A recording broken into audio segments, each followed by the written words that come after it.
Hello, नमस्ते। उम्मीद करता हूँ आप सभी स्वस्थ होंगे, मस्त होंगे, पढ़ाई में पूरी तरीके से मशगूल होंगे। ठीक है? आपका जो 16 फरवरी का जो एग्जाम है वो खत्म हो चुके हैं, है ना? 17 तारीख को आपका मैथ्स का पेपर है। 17 तारीख को आपका मैथ्स का पेपर है। आपको परेशान होने की जरूरत है नहीं। लास्ट मिनट, लास्ट टाइम पर आपको मैं वो मैं सारे फॉर्मूले एक साथ में आपको रिवीजन करवा देता हूँ, ताकि आपके एग्जाम में जब आएंगे फॉर्मूले आए या उससे रिलेटेड क्वेश्चंस आए तो आप इजीली बना पाओगे। ठीक है? तो चलो हम बिना बात किए हम आगे बढ़ते हैं। ठीक है? आपका टाइम 1 मिनट लेप्स नहीं करना है आपको। ठीक है? अब आगे बढ़ते हैं। चलो, मेरा पहला वास्तविक संख्या से रिलेटेड आपको कुछ बातें आपको हमें बतानी है। ठीक है? देखो, या जो सब लिखा है मैं वो सिर्फ बताता हूँ आपको। देखो, तो ये याद रखोगे, ए प्लस बी का होल स्क्वायर क्या होता है? A square plus B square plus 2ab। ठीक है? और a square minus b square का फॉर्मूला होता है a plus b into a minus b. को पता होगा, फिर भी मैं एक बार रिवीजन करवा देता हूँ। ए माइनस बी का होल स्क्वायर होता है a square plus B square minus 2ab, जिसकी जब कभी जरूरत पड़े आप उसे लगा लोगे। ठीक है? और देखो, आपको पता है यूक्लिड विभाजन एल्गोरिथम, आपको पता होगा यूक्लिड विभाजन एल्गोरिथम, है ना? वो क्या होता है? भाज्य बराबर भाजक गुना भागफल जोड़ से। क्या होता है मेरे दोस्त? मैं यहाँ पे लिख देता हूँ। भाज्य बराबर भाज्य बराबर भाजक भाज्य बराबर भाजक गुना भागफल। भाज्य बराबर भाजक गुना भागफल जोड़ शेष। ठीक है? ये होता है। उसे हमने लिखा, अगर ए, वैसे ही हमने इसे नॉर्मल फॉर्म में लिखा, ए बराबर कभी बी क्यू प्लस आर आ जाए। कहने का मतलब ऐसा कि अगर मान लिया जाए, ऐसे करके भागा देते हो आप। ठीक है? यहाँ मान लिया जाए बी से भागा दिया, क्यू टाइम में कोई चीज कट गया, बीच में ए है, लास्ट में शेष आर बच जाता है, तो क्या लिखते हैं हम इसे? इसे हम लिख सकते हैं ए बराबर बी क्यू प्लस का आर। मतलब भाज्य बराबर भाजक गुना भागफल जोड़ शेष, ये लिख सकते हैं। ठीक है? अब ये बात याद रहेगा आपको। ठीक है? और देखो, आपको पता है लघुत्तम महत्तम में आपने पढ़ा होगा, दो संख्याओं का गुणनफल जो होता है, पहली संख्या गुना दूसरी संख्या जो होता है, वो क्या होता है? एचसीएफ गुना एलसीएम। ठीक है? दो संख्याओं का गुणनफल क्या होता है? एलसीएम गुना एचसीएफ या एचसीएफ गुना एलसीएम। अगर कभी भी आपसे पूछे इसमें कि, मतलब अगर मान लिया जाए आपको कोई भी तीन दे दे, ये दे दे, ये दे दे, ये दे दे, आपसे ये पूछ ले, तो क्या करोगे? ये दोनों तो इस साइड है ही, तो क्या करोगे? एचसीएफ को क्या करोगे? इस साइड कर दोगे सिर्फ। ठीक है? अगर मान लिया जाए कभी आपसे ये पूछ दे और तीनों चीज, ये वाला और ये वाला दिया हो, ठीक है, आपसे ये पूछ दे तो क्या करोगे आप? अगर आपसे एलसीएम पूछ दे तो आप क्या करोगे? एचसीएफ को इधर कर दोगे, और आप एचसीएफ पूछ दे तो आप क्या करोगे? एलसीएम को क्या करोगे? इधर कर दोगे। मतलब इधर गुना में है, इधर किस में आ जाएगा? भागा में आ जाएगा। ठीक है? मैं उम्मीद करता हूँ यहाँ तक हमारी बातें आपको क्लियरली समझ में आ रहे होंगे। ठीक है? इससे रिलेटेड मैं कुछ आपको और पॉइंट्स बताता हूँ। ठीक है? आपको पता होगा, शांत और अशांत आपके एग्जाम में बार बार पूछे जाते हैं कि कौन सा नंबर शांत है, कौन सा नंबर अशांत है। ठीक है? तो मैं आपको एक चीज बता देता हूँ। शांत, आपको पता होगा शांत के लिए हम क्या करते हैं, यहाँ पे मैं साइड में लिख देता हूँ। शांत के लिए क्या होता है कि अगर मान लिया जाए, अगर कोई ए बट्टा बी फॉर्म में है, कोई भी ए बट्टा बी, पहले क्या करना है आपको? ऊपर नीचे पूरे काट ले, सिंपल फॉर्म में बना लेने हैं। उसका नीचे वाला जो बी है, इसका क्या करोगे? अभाज्य गुणनखंड कर लोगे। क्या करोगे? अभाज्य गुणनखंड। अभाज्य गुणनखंड कर लोगे। ठीक है? और ये अभाज्य गुणनखंड अगर दो का पावर में दो या पांच, दो हो या पांच हो, या दो के पावर में कुछ भी, दो के पावर में कुछ भी, या पांच के पावर में कुछ भी, अगर ऐसे फॉर्मेट में बन रहे हो तो वो शांत होंगे। ठीक है? और दो या पांच के सिवा आपको कुछ भी आ जाए, तीन पांच सात छह कुछ भी आ जाए, ऐसा कुछ भी आ जाए, दो चार, मतलब दो और पांच के सिवा कुछ और एक्स्ट्रा आ जाए, तो आप क्या कहोगे? वो अशांत है। उम्मीद करता हूँ समझ गए होंगे आप। ठीक है? अब हम बहुपद, पहला जो था वास्तविक संख्या, वो मैं आपको क्लियर करवा दिया। अब मैं बहुपद बताता हूँ। ठीक है? बहुपद किसे कहते हैं? बहुपद जिसके पावर में क्या हो मेरे दोस्त? Whole number. Whole number power में क्या होना चाहिए? होल नंबर मतलब पूर्ण संख्या। पावर में क्या होना चाहिए? पूर्ण संख्या। मतलब जीरो, एक, दो, तीन, चार, ऐसा अगर होगा तो वो बहुपद कहलाएगा, अगर नहीं होगा तो बहुपद नहीं कहलाएगा। ठीक है? यहाँ पे मैं बहुपद के प्रकार पढ़ा दे रहा हूँ। ठीक है? एक होता है रेखिक बहुपद। क्या होता है? रेखिक बहुपद। एक होता है द्विघात बहुपद। एक होता है त्रिघात बहुपद। रेखिक बहुपद का जनरल फॉर्म क्या होता है? ए एक्स प्लस का बी, है ना? अगर इसका ग्राफ पूछे तो ग्राफ क्या कहोगे आप? स्ट्रेट लाइन, मतलब सरल रेखा। क्या कहोगे ग्राफ इसका? सरल रेखा। ठीक है? कोई दिक्कत? कोई दिक्कत नहीं। ठीक है? इसका अगर जनरल फॉर्म पूछे द्विघात बहुपद का, क्या कहोगे? ए एक्स स्क्वायर प्लस का बी एक्स प्लस सी, और याद रखोगे ए नोट इक्वल टू जीरो। ठीक है?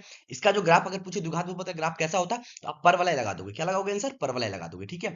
और ये त्रिघात बहुपद है। त्रिघात बहुपद का जनरल फॉर्म क्या होता है? A x cube plus b x square plus c x plus d. ठीक है?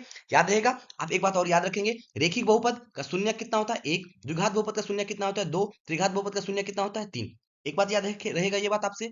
ठीक है? उसके बाद याद रखोगे आप, अगर जितने शून्यक होते हैं ग्राफ एक्स अक्ष को उतनी बार काटता है। अगर रेखिक बहुपद के द्विघात बहुपद के शून्यक दो है तो ग्राफ जो है एक्स अक्ष को दो बार काटेगा।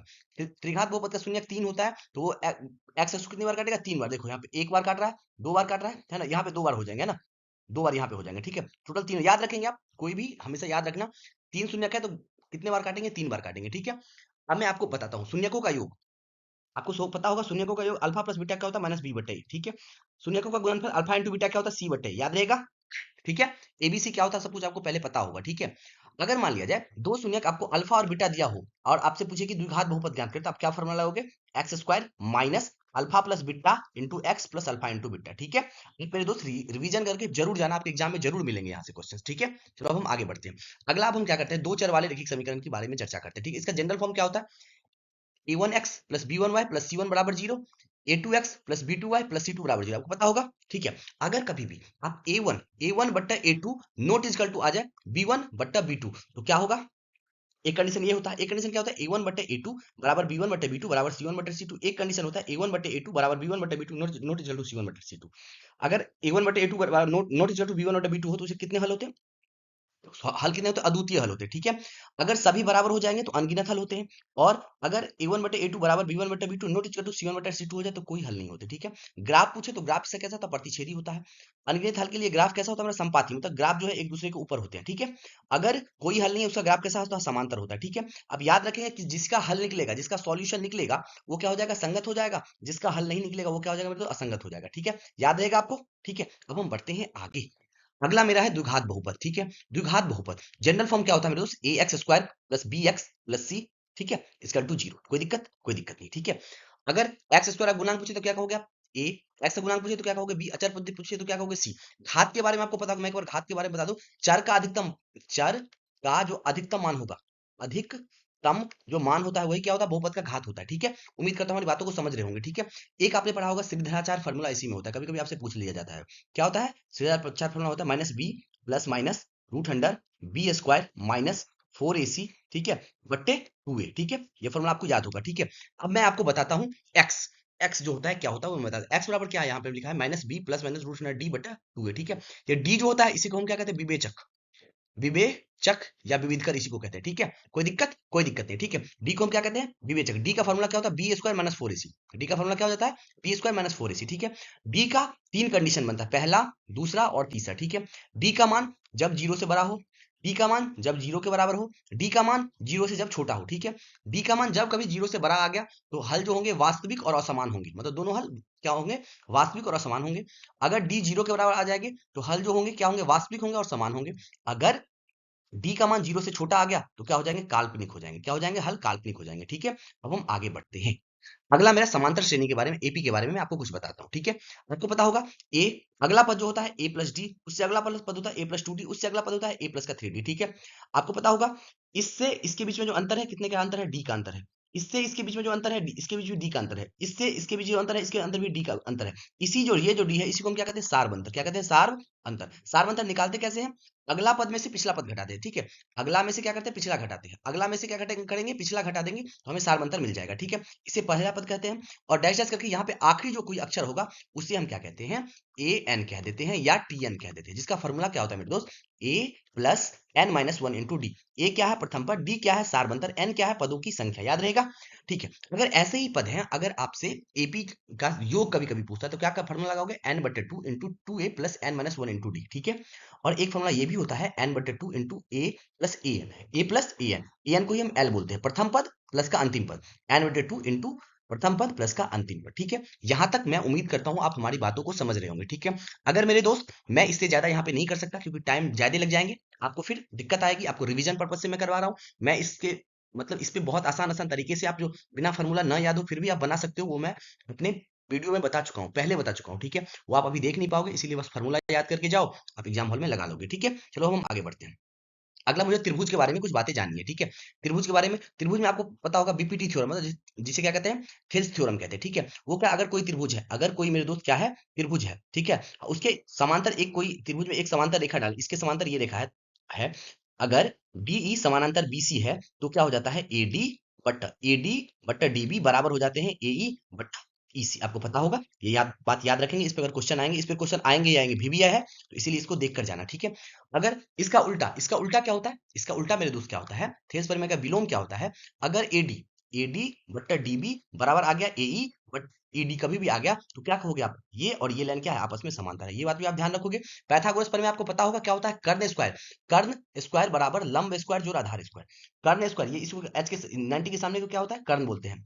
इसका स्क्वायर जो होता है वो P square plus B square के बराबर होता है, मतलब कर्ण स्क्वायर जो होता है लंब स्क्वायर आधार स्क्वायर क्या होता है, बराबर होता है। ठीक है, कोई दिक्कत, कोई परेशानी, कोई दिक्कत नहीं। अब हम आगे बढ़ते हैं अगले निर्देशांक ज्यामिति के बारे में। ठीक है, आपको पता होगा दूरी सूत्र, आपको पता होगा दूरी सूत्र कैसे, क्या फॉर्मूला क्या होता है, x2 माइनस x1 का whole square plus y2 minus y1 का होल स्क्वायर। अगर मूल बिंदु से कभी भी आपको दूरी पूछे तो डायरेक्ट क्या करोगे, root under X square plus का वाई स्क्वायर कर देते हैं, आपको पता होगा मेरे भाई। ठीक है, अगर मान लिया जाए ये है और ये है, इसका निर्देशांक इसे हम a बोल दूं, इसे मैं b बोल दूं, इसका x1 y1, इसे हम क्या बोल दूं, x1 y1, इसको हम बोल दूं x2 y2, तो क्या होता है x2 माइनस x1 का होल स्क्वायर और y2 माइनस y1 का होल स्क्वायर, रूट अंडर उसका क्या लगा देते हैं, हम रूट लगा देते हैं। ठीक है, उम्मीद करता हूँ ये बात आप समझ गए होंगे। ठीक है, एक सेक्शन फार्मूला आपने पढ़ा होगा आंतरिक विभाजन और बाह्य विभाजन का। ठीक है, क्या होता है mx2 प्लस nx1 बट्टा m प्लस का n, x का मान होता है, y का मान क्या होता है my2 प्लस ny1 बट्टा m प्लस का n। ठीक है, अगर आपने साथ साथ ये तो हुआ सेक्शन फार्मूला। ठीक है, आपको याद रखना है मेरे भाई, ये आंतरिक विभाजन का है, ये आंतरिक विभाजन का, यही बाह्य विभाजन कहेगा तो आप क्या करोगे, बीच में माइनस डाल दोगे बस।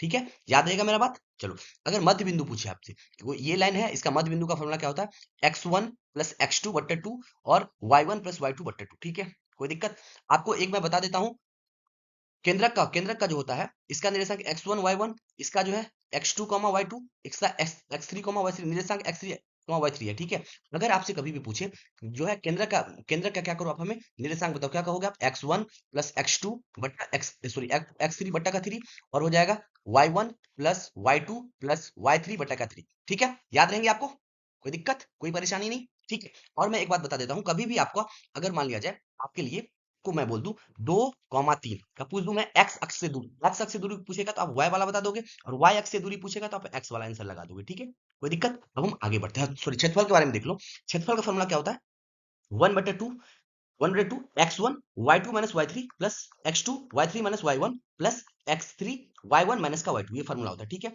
याद कैसे करोगे, मैं देखो 1 2 3, पहले ये लोगे, एक्स में 1 लोगे लोगे तो वाई में क्या लोगे, y2 माइनस का y3। ठीक है, फिर एक्स में 2 लोगे तो क्या हो जाएगा, वाई में हो जाएगा y3 माइनस y1। ठीक है, और एक्स में अगर 3 लोगे तो क्या हो जाएगा, y1 माइनस का y2 हो जाएगा, ये बात आप याद रखोगे। ठीक है मेरे भाई, अब हम आगे बढ़ते हैं। अगला है त्रिकोणमिति के रिलेटेड मैं कुछ बात बताता हूँ। ठीक है, 90 के सामने में क्या होता है, कर्ण, आपने ये एंगल फिक्स कर दिया, इसके सामने में क्या हो जाएगा, लंब, जो बच गया वो हो जाता है आधार। ठीक है, आपने इसमें 6 त्रिकोणमिति अनुपात होता है। ठीक है, पहला क्या होता है साइन थीटा, साइन थीटा क्या होता है पी बटे एच, कॉस थीटा क्या होता है बी बटे एच, टेन थीटा क्या होता है पी बटे बी। साइन का उल्टा मेरे भाई क्या होता है, कॉसिक होता है, साइन का उल्टा क्या होता है कॉसिक थीटा होता है, कॉस का उल्टा क्या होता है मेरे भाई सेक थीटा होता है। ठीक है, और टेन का उल्टा क्या होता है मेरे भाई कॉट थीटा होता है। ठीक है, याद रहेगा आपको ये बात, कोई दिक्कत, तो आप याद रखेंगे साइन थीटा बराबर क्या होता है पी बटे एच, तो कॉसेक थीटा क्या हो जाएगा एच बटे पी, कॉस थीटा होता है बी बटे एच, तो सेक थीटा क्या होगा एच बटे बी, टेन थीटा होता है पी बटे बी, टेन थीटा क्या हो जाता है पी बटे बी, तो कॉट थीटा क्या हो जाएगा बी बटे पी। ठीक है, याद रहेगा। साइन का उल्टा क्या होता है कॉसेक, कॉस का उल्टा क्या होता है सेक, टेन का उल्टा क्या होता है कोट। ठीक है, ये बात आपको याद रहेगा। साथ ही साथ मैं आपको एक बात और आपको मैं बता दूं कि कभी भी साइन थीटा और उसका उल्टा कॉसेक थीटा, उसका उल्टा कॉसेक थीटा गुना करते थे, हमेशा आंसर कितना आता है, एक आता है। ऐसे ही कॉस थीटा और उसका उल्टा कॉस का उल्टा सेक थीटा, कभी भी उसका गुना करते हो तो क्या आता है, एक आता है। ये सब कुछ आपको आते होंगे, मैं रिवीजन पर्पज से मेरे दोस्त बता रहा हूँ। ठीक है, कोई दिक्कत नहीं, दिक्कत आपको मैं यहाँ पे आइडेंटिटीज बता देता हूँ। ठीक है, होता क्या है, sine square theta plus cos square theta का मान कितना होता है, एक होता है। 1 प्लस टेन स्क्वायर थीटा बराबर सेक स्क्वायर थीटा, अगला आइडेंटिटी होता है। तीसरा आइडेंटिटी होता है 1 प्लस कॉट स्क्वायर थीटा बराबर कॉसिक स्क्वायर थीटा। ये जो है मेरे दोस्त बहुत इंपॉर्टेंट है, इसके ऊपर आपको इस बार क्वेश्चन देखने को मिलेंगे, आप याद रखना, इसे हर एक तरीके से आप ध्यान में रखना। ठीक है, इस पे क्वेश्चन जरूर बनेंगे इस साल। ठीक है, तो हम आगे बढ़ते हैं। अगला जो है, मैं सॉरी ये पीपीटी रिपीट हो गई है। ठीक है, चलो हम आगे बढ़ते हैं आपको। ठीक है, अब मैं कुछ एंगल बताता हूँ आपको, तीन ही एंगल याद रखने हैं, sine 0 0, sine 30 1/2, sine 45 1/√2, sine 60 √3/2, sine 90 1, cos 0 1, cos 30 √3/2, cos 45 1/√2, cos 60 1/2, cos 90 0। ठीक है, टेन 0 0, टेन तीस 1/√3, tan 45 1, cot 60 sorry tan 60 √3, tan 90 undefined. याद रखेंगे, अनडिफाइंड का उल्टा हो जाएगा हमेशा जीरो, जीरो का उल्टा हो जाएगा अनडिफाइंड, याद रहेगा, कोई दिक्कत। आपको मैं कंप्लीमेंट्री एंगल के बारे में बता देता हूँ, साइन 90 माइनस थीटा क्या होता है cos theta, ten 90 minus theta क्या होता है कॉट थीटा, ठीक है। सेक 90 माइनस थीटा क्या होता है? Cosec theta. Sine 90 minus theta cos theta. अगर यही आ जाए आपसे कॉस 90 माइनस थीटा तो क्या कह दोगे आप? साइन थीटा कह दोगे, याद रहोगे रहेगा। टेन 90 माइनस थीटा अगर कॉट थीटा होता है तो कभी भी कॉट 90 माइनस थीटा कह देगा तो आप क्या कहोगे? टेन थीटा कह दोगे। ठीक है। अगर सेक 90 माइनस थीटा कॉसेक थीटा होता है तो कॉसेक 90 माइनस थीटा क्या हो जाएगा? सेक थीटा हो जाएगा मेरे दोस्त। ठीक है। अब हम आगे बढ़ते हैं। आपको मैं हाइट एंड डिस्टेंस में कुछ बता देता हूँ, ये बात आप याद रखोगे। ठीक है। अगर मान लिया जाए अगर ऊपर, याद रखोगे, दो दो कंडीशन आते हैं। एक एक होता है उन्नयन कोण। जब कभी आप ऊपर देखते हो, जब कभी आपको ऊपर देखना पड़ता है तो वहां पे क्या होता है? उसे हम बोलते हैं उन्नयन कोण। और ऊपर से कभी भी नीचा देखना पड़ जाए तो आप उसे क्या कह दोगे? अवनमन कोण। क्या कह दोगे मेरे दोस्त? अवनमन कोण कह दोगे, याद रहेगा। और याद साथ साथ आप ये पॉइंट याद रखना, अगर देखो ये अवनमन कोण है तो ये अगर मान थीटा है तो इसका भी मान क्या हो जाएगा? उन्नयन कोण का भी मान क्या हो जाएगा मेरे दोस्त? थीटा हो जाएगा। कहने का मतलब ये, अगर ये थीटा हो जाएगा तो ये भी क्या हो जाएगा? थीटा हो जाएगा। एकांतर कोण से बराबर हो जाते हैं। ठीक है। तो मैं सर्किल के बारे में कुछ बता देता हूँ आपको। ठीक है। आप देखना, एक बार मैं बताता हूँ। हमेशा अगर अगर ये स्पर्श रेखा है, ये स्पर्श रेखा है, और अगर मान लिया जाए स्पर्श रेखा जो है, स्पर्श रेखा, और अगर केंद्र से आप एक त्रिज्या डालते हो, तो एक आप त्रिज्या डालते हो स्पर्श स्पर्श बिंदु पर, ये क्या है? मेरा स्पर्श बिंदु है। यहाँ पे कितने डिग्री का कोण बनता है? 90 डिग्री का कोण बनता है। ठीक है। और दूसरा पॉइंट याद रखोगे, दो स्पर्श रेखा की दूरी क्या होती है? बराबर होती है। ठीक है। ये वाला और ये वाला दूरी क्या होगा? हमेशा बराबर होगा। स्पर्श रेखा की दूरी क्या होती है मेरे दोस्त? बराबर होती है। ठीक है। अब मैं बताता हूँ। ठीक है। हमेशा दो, अगर दो सर्किल बोले तो टच करेगा एक ही बार। ठीक है।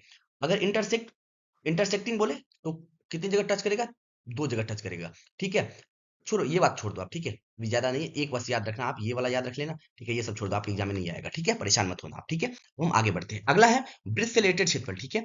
ये वृत्त है, वृत्त का क्षेत्रफल क्या होता है? पाई आर स्क्वायर। वृत्त की परिधि क्या होती है? 2 पाई आर। ठीक है। कोई दिक्कत नहीं। ये क्या है मेरे दोस्त? ये मेरा दोस्त है, क्या है? चलो यहाँ पे मैं बताता हूँ। ठीक है। ये मेरा जो है, ये मेरा है लेंथ ऑफ आर्क। ये क्या लिखा है? आर्क। आर्क को क्या कहते हैं मेरे दोस्त? आर्क को हिंदी में क्या कहते हैं?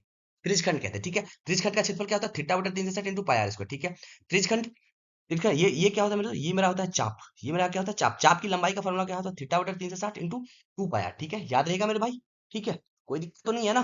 ठीक है। तो देखो ये वाला, देखो, अगर ये संकेंद्रीय वृत्त है, ये एक बड़ा वृत्त, छोटा वृत्त है, इसके ऊपर एक बड़ा वृत्त है। ठीक है। और ये रंगीन भाग का कभी भी आपसे क्षेत्रफल पूछे तो क्या कहोगे? Pi into root under R square, बड़का आर स्क्वायर माइनस छोटका आर स्क्वायर। मतलब ये जो है दूरी, ये जो है इसकी आर स्क्वायर माइनस ये छोटा जो है त्रिज्या, इसकी आर स्क्वायर के बराबर होता है। ठीक है। मैं उम्मीद करता हूँ मेरे भाई आपको ये पॉइंट याद रहेंगे। अगर कभी भी आपसे चतुर्थांश का क्षेत्रफल पूछ दिया, अगर मान लीजिए ये वृत्त है, इसको चार बराबर भाग में बांट दो, एक जो भाग होता है इसी को क्या कहते हैं? चतुर्थांश। ठीक है। चतुर्थांश का क्षेत्रफल कभी पूछेगा तो क्या कहोगे आप? पाई आर स्क्वायर बट्टे 4 कर दोगे आप। ठीक है। अर्धवृत्त, वृत्त ये तो पूरा वृत्त है। अर्धवृत्त का अगर क्षेत्रफल पूछ दिया आपसे, वृत्त का क्षेत्रफल क्या होता है? पाई आर स्क्वायर। अर्धवृत्त का क्षेत्रफल क्या हो जाएगा? आधा हो जाएगा। क्या हो जाएगा मेरे भाई? आधा हो जाएगा। ठीक है। अगर मान लिया जाए आपसे कभी भी अर्धवृत्त की परिधि पूछ दे, परिधि पूछ दे, तो क्या कहोगे? आप कह दोगे पाई आर प्लस का, प्लस का क्या कह दोगे? 2 आर। पाई आर प्लस का 2 आर, पाई आर प्लस का 2 आर अर्धवृत्त के लिए। ठीक है। याद रखोगे आप। ठीक है। अब हम आगे बढ़ते हैं। अगला मेरा है घनाभ से बारे, घनाभ के बारे में आपको जानना है। ठीक है। क्या जानना है? देखो, घनाभ का आयतन क्या होता है? भुजाकृ, सॉरी, घन है। घन का आयतन क्या होता है? भुजाकृ। घन का वक्र पृष्ठ का क्षेत्रफल, वक्र पृष्ठ का क्षेत्रफल 4 गुना भुजा स्क्वायर। घन का संपूर्ण पृष्ठ का क्षेत्रफल 6 गुना भुजा स्क्वायर। घन के विकर्ण क्या होता है? रूट 3 गुना भुजा, रूट 3 गुना भुजा। याद रहेगा आपको। ठीक है। आप, मैं दोस्त स्पीड में बता रहा हूँ, वीडियो लंबी बन जाएगी इसीलिए। ठीक है। तो इसीलिए आप स्पीड के साथ इसे देखो। ठीक है। घनाभ का फॉर्मूला क्या होता है? लंबाई आयतन का फॉर्मूला होता है लंबाई, घनाभ में घनाभ का आयतन का फॉर्मूला लंबाई गुना चौड़ाई गुना ऊंचाई। घनाभ का वक्र पृष्ठ का क्षेत्र, सॉरी, संपूर्ण पृष्ठ का क्षेत्रफल क्या होता है? 2 into L B plus B H plus का एच एल। ठीक है। और विकर्ण का फॉर्मूला क्या होता है? रूट अंडर लंबाई स्क्वायर प्लस चौड़ाई स्क्वायर प्लस ऊंचाई स्क्वायर। ठीक है। और याद रखिए वक्र पृष्ठ का क्षेत्रफल हो जाता है 2 गुना ऊंचाई इंटू लंबाई प्लस का चौड़ाई। घनाभ का वक्र पृष्ठ का क्षेत्रफल क्या होता है? 2 गुना ऊंचाई इंटू लंबाई प्लस का चौड़ाई। अब हम बेलन के बारे में बात कर लेते हैं। बेलन का आयतन क्या होता है? पाई आर स्क्वायर एच। बेलन का वक्र पृष्ठ का क्षेत्रफल क्या होता है? 2 पाई आर एच। बेलन का संपूर्ण पृष्ठ, बेलन का संपूर्ण का क्षेत्रफल क्या होता है? 2 pi R into H plus का R. 2 pi R into plus 2 pi R into H plus का आर। याद रहेगा। अब हम आगे बढ़ते हैं। अगला मेरा कुछ और डालना है आपको, शंकु के बारे में जानना है। शंकु ये त्रिज्या होती है, ये ऊंचाई होती है, इसकी तिर्यक ऊंचाई होती है। ठीक है। कभी भी आपसे तिर्यक ऊंचाई पूछे तो क्या करोगे? Root under H square plus का आर स्क्वायर। मतलब ये जो एच है इसका स्क्वायर प्लस का इसका स्क्वायर कर दोगे। ठीक है। आयतन क्या हो जाता है? रूट वन बटा root three, one sorry 1/3 into pi R square H. ठीक है। वक्र पृष्ठ का क्षेत्रफल क्या हो जाता है? घन शंकु का वक्र पृष्ठ का क्षेत्रफल पाई आर एल। ठीक है। संपूर्ण पृष्ठ का क्षेत्रफल क्या होता है? पाई आर इंटू एल प्लस का आर। ठीक है। देखो मैं गोला के बारे में बात करूंगा। गोला का आयतन क्या होता है? 4/3 पाई आर क्यू। ठीक है। और अर्धगोला का आयतन पूछे तो क्या कह दोगे आप? 2/3 पाई आर क्यू। ठीक है। अगर गोला का, अगर गोला का आपसे पूछ दे क्षेत्रफल तो 4 पाई आर स्क्वायर कह दोगे। ठीक है। 4 पाई आर स्क्वायर कह दोगे। ठीक है। और अर्धगोला का संपूर्ण पृष्ठ का क्षेत्रफल, अर्धगोला का संपूर्ण पृष्ठ का क्षेत्रफल कहेगा तो क्या कहोगे? 3 पाई आर स्क्वायर। और वक्र पृष्ठ का क्षेत्रफल कहेगा तो क्या कहोगे? सॉरी यार, वक्र पृष्ठ का क्षेत्रफल कहेगा तो क्या कहोगे? संपूर्ण पृष्ठ का, अगर संपूर्ण पृष्ठ का क्षेत्रफल पूछे तो कह दोगे 3 पाई आर स्क्वायर। वक्र पृष्ठ का क्षेत्रफल कह देगा तो क्या कहोगे? 2 पाई आर स्क्वायर। ठीक है। याद रहेगा। ठीक है। आपको एक बार ये फार्मूला बाल्टी या चिन्ह का फार्मूला भी ध्यान रखना है। चिन्ह का वक्र पृष्ठ का क्षेत्रफल क्या हो जाता है मेरे? Pi L into R plus का बड़ा आर प्लस का छोटा आर, ठीक है। और वेयर एल लिख दिए हैं, एल किसके बराबर होता है, root under H square plus r minus r का होल स्क्वायर, ठीक है। और आयतन क्या होता है, 1/3 pi h r square plus r square plus, इसे छोड़ दो मेरे भाई, आपके लिए मुश्किल हो जाएगा, इसीलिए आप इतना ही याद रखो, आपके लिए पर्याप्त होंगे, ठीक है। वो हम आगे बढ़ते हैं। अगला आपको सांख्यिकी के बारे में जानने हैं, सांख्यिकी के बारे में जानने हैं। आप सारे फॉर्मूले पढ़ लिए होंगे, मैं बस एक बार इसे पढ़ देता हूँ ताकि आप अपने कुछ कुछ याद आ जाए, ठीक है। आपको पता होगा माध्य निकालने की तीन विधि होती है, प्रत्यक्ष विधि, कल्पित माध्य विधि, है ना। और एक क्या होता है, स्टैंडर्ड डेविएशन क्या होता है, इसका हिंदी में याद नहीं आ रहा। तो देखो डायरेक्ट विधि मतलब क्या बोलते हैं, डायरेक्ट मेथड क्या होता है, ठीक है। डायरेक्ट मतलब उसका क्या फॉर्मूला, माध्य का क्या फॉर्मूला होता है, डायरेक्ट मेथड का फॉर्मूला होता है सिग्मा एफ आई बट्टा सिग्मा एक्स आई बट्टा सिग्मा एफ आई, ठीक है, ये होता है। और मतलब क्या होता है, कल्पित माध्य विधि का फॉर्मूला क्या होता है, a plus sigma f i d i बट्टा सिग्मा एफ आई, ये फॉर्मूला होता है। आप मैं देखो इसे ऐसे बता रहा हूँ कि आपने इसे पढ़ा होगा, इस पर्पज से मैं बता रहा हूँ मेरे भाई, ठीक है। और स्टैंडर्ड डेविएशन मेथड का फॉर्मूला क्या होता है मेरे दोस्त, a plus sigma f i u i बट्टा सिग्मा एफ आई गुना एच, एच क्या होता है सब कुछ मैं आपको बता चुका हूँ ऑलरेडी, ठीक है। पहले वीडियो में सब कुछ मैं आपको पहले बता चुका हूँ, ठीक है। इसीलिए मैं डिटेल में भी यहाँ पे नहीं बता सकता, इंपॉर्टेंट है, ध्यान रखेंगे। बहुलक निकालने का फॉर्मूला क्या होता है, l into f one minus f zero बटे two f one minus f zero minus f two into का एच होता है, ठीक है। एल क्या होता है, lower limit of modal class. H क्या होता है, क्लास का साइज, क्लास कितनी बड़ी है उसका साइज। एफ वन क्या होता है, frequency of frequency of modal class. F zero क्या होता है, frequency of class preceding model class. F F zero पहले वाली क्लास होती है, एफ टू क्या होती है, जो आपने जो क्लास सेलेक्ट किया था उसके ऊपर वाला कौन क्या कहते हैं, एफ जीरो कह देते हैं, उसके नीचे वाला क्या कहते हैं, एफ टू कह देते हैं, ठीक है। याद रहेगा। ऐसे ही फॉर्मूला आप इसे माध्यिका का भी एक बार फॉर्मूला देख लोगे, सी एफ कम्युनिटी फ्रीक्वेंसी क्या होती है, सब कुछ आप एक बार देख लोगे। लेकिन ये जो है बहुत इंपॉर्टेंट फॉर्मूला याद रखेंगे, क्या होता है, बहुलक बराबर जो होता है क्या होता है फॉर्मूला, 3 गुना माध्यिका माइनस 2 गुना माध्य, 3 गुना माध्यिका माइनस 2 गुना माध्य, ये फॉर्मूला होता है। देख मेरे भाई यहाँ पे हो सकता है आपको कंफ्यूज हुए होंगे, ठीक है। अगर आप अपने जो किसी भी टीचर किसी भी अध्यापक से पढ़े होंगे तो आप उसे देखकर एक बार जरूर जाओगे। मैं यहाँ पर जितना पॉसिबल हो पाया मैं आपको बता दे रहा हूँ, ठीक है। देखो इसको एक्सप्लेन करने में मुझे टाइम लगेंगे ज्यादा, इसीलिए मैं यहाँ पे नहीं कर पा रहा हूँ, ठीक है। तो आप इस बात को ध्यान देंगे, ठीक है। शॉर्टकट बहुत मैंने शॉर्टकट बता दिया, मुझे सही नहीं लग रहा, लेकिन फिर भी चलो मैं प्रयास करता हूँ, आपको रिवीजन पर्पज से मैं ऐसा करवा रहा हूँ। तो आप इसे एक बार देखकर घर से जरूर जाओगे, ठीक है। मैं आगे बढ़ता हूँ। आगे जो है यहाँ तक जो भी इंपॉर्टेंट पॉइंट था वो हमने सब कुछ बता दिया, लेकिन कुछ मैं अपनी तरफ से और बताता हूँ, ठीक है। तो प्रथम प्रथम एन प्राकृत प्राकृत संख्या का योग, योग का फॉर्मूला बोले क्या कहोगे, N into N plus one बटे टू, ठीक है। प्रथम एन प्राकृतिक संख्या का योग का फॉर्मूला हो जाता है, ठीक है। अगर मान लिया जाए प्रथम आपसे प्रथम एन सम संख्या, प्रथम एन सम संख्या का फॉर्मूला पूछ दे तो क्या कहोगे आप, एन स्क्वायर प्लस का एन कह दोगे, फॉर्मूला होता है, ठीक है। अब विषम कह दे तो क्या कहोगे आप, एन स्क्वायर कह दोगे, ठीक है। आपको मैं समझा रहा हूं, अगर प्रथम एन सम संख्या का योग कहे तो क्या कहोगे, एन स्क्वायर प्लस एन कह दोगे। विषम संख्या कहे तो क्या कहोगे, एन स्क्वायर कह दोगे, ठीक है। अगर मेरे भाई अगर आपसे माध्य पूछ ले, क्या पूछ ले, माध्य पूछ ले, अगर तो अगर मान लिया जाए 25 विषम संख्या का माध्य पूछेगा तो 25 ही हो जाएंगे। अगर एन स्क्वायर का माध्य पूछेगा, सॉरी, प्रथम एन विषम संख्या का माध्य क्या हो जाता है, एन हो जाता है, ठीक है। और अगर प्रथम एन विषम संख्या का सॉरी सम संख्या का माध्य क्या हो जाता है, एन प्लस वन हो जाता है। प्रथम एन सम संख्या का योग होता है एन स्क्वायर प्लस का एन, प्रथम एन विषम संख्या का योग होता है एन स्क्वायर। माध्य अगर आपसे पूछे तो क्या कहोगे, एन प्लस का वन। अगर विषम संख्या का माध्य पूछेगा प्रथम एन विषम संख्या का माध्य तो क्या कहोगे, एन कह दोगे आप, ठीक ठीक है। अगर आपसे 10 विषम संख्या का माध्य कहेगा तो क्या कहोगे आप, 10 कह दोगे। और वही 10 10 सम संख्या का माध्य कहेगा तो क्या कहोगे आप, 10 प्लस का 1 11 हो जाएगा, ठीक है। अगर मान लिया 10 सम संख्या का योग कह देगा तो क्या कहोगे, 10 स्क्वायर प्लस का 10 110 कह दोगे। अब विषम संख्या का माध्य कहेगा 10 का तो 10 का स्क्वायर 100 हो जाएंगे, ठीक है। आप इस बात को मेरे भाई याद रखेंगे, ठीक है। कोई दिक्कत कोई परेशानी, याद रखेंगे एक साथ साथ एक पॉइंट ऑफ और हमारी तरफ से याद रखेंगे। अगर सीरीज कभी भी एपी में हो, अगर आपसे माध्य पूछे तो बीच वाला जो होगा वही मेरा आंसर हो जाता है, ठीक है, याद रहेगा। अगर आपसे कोई भी सीरीज दे रखा है, अगर मान लिया जाए मैं दे दूं विषम संख्या की सीरीज 1 3 5 7 और 9, ये विषम संख्या है कि नहीं, 5 विषम संख्या लगातार विषम संख्या, अगर मैं इसका माध्य पूछूं तो डायरेक्ट आप इसे 5 कह दोगे, क्या कह दोगे, 5 कह दोगे। क्योंकि आपको मैंने अभी बताया सीरीज किसमें है, एपी में है, देखो क्योंकि इसमें जो है दो जुड़ रहा है, इसमें भी दो जुड़ रहा है, इसमें दो जुड़ रहा है, इसमें भी दो जुड़ रहा है, क्योंकि ये सीरीज एपी में है। तो जो बीच वाला होता है वही मेरा क्या हो जाता है, मेरे दोस्त माध्य हो जाता है, ठीक है। तो मैं उम्मीद करता हूं यहाँ तक आप बहुत अच्छे तरीके से बहुत इत्मीनान तरीके से सब कुछ सीख चुके होंगे, ठीक है। तो मैं अब आपको आगे कुछ नहीं बताऊंगा, मैं ये उम्मीद करता हूं कि आप बहुत अच्छे तरीके से सब कुछ समझ चुके होंगे, ठीक है। चलो अब प्रायिकता के बारे में कुछ मैं बता देता हूं। प्रायिकता किसे कहते हैं, अनुकूल परिणाम बट्टे कुल परिणाम, अनुकूल परिणाम बट्टे कुल परिणाम, याद रखेंगे। प्रायिकता 0 से 1 के बीच में हमेशा होता है, 0 से 1 के बीच में होता है। घटना घटित होने की प्रायिकता प्लस घटना घटित नहीं होने की प्रायिकता का जोड़ कितना होता है, 1 होता है, याद रहेगा। कभी आपसे ये देगा, आपसे ये पूछेगा तो क्या करोगे आप, तो उसको ये देगा और ये पूछेगा तो क्या करोगे आप, एक तो इधर ही रह जाएंगे, आप इसे क्या करो, इधर जाके घटा दोगे, ठीक है। याद रहेगा आपसे, ठीक है। अगर कोई घटना निश्चित घटना घटित होने की संभावना कितनी होती है, एक घटना घटित संभव घटना की प्रायिकता कितनी होती है? 0 होती है। याद रहेगा आपसे? ठीक है। चलो, तो यहाँ तक आपको बहुत-बहुत धन्यवाद। मैं उम्मीद करता हूँ पूरे अच्छे तरीके से, अच्छे वे में आपने सब कुछ देखा होगा। ठीक है?